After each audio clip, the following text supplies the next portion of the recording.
Gusto lang din namin i-address, narinig natin ng paulit-ulit galing sa depensa ng sinasabi nila, isang fishing expedition lamang, no, itong request namin for these records.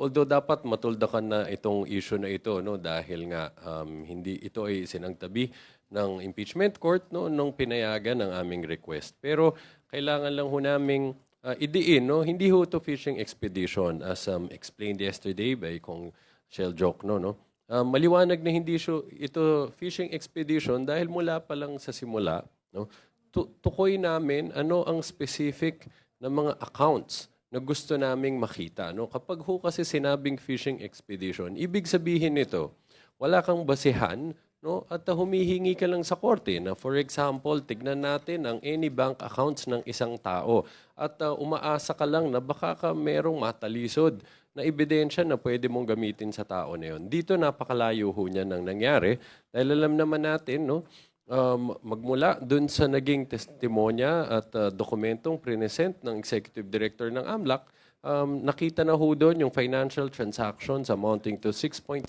billion ng Vice Presidente. At tukoy na ho doon yung specific bank accounts with bank numbers, no, pati ho yung mga branches nitong mga involved na bank accounts na to. Yan ho naging basehan ng paghingi natin ng mga bank records.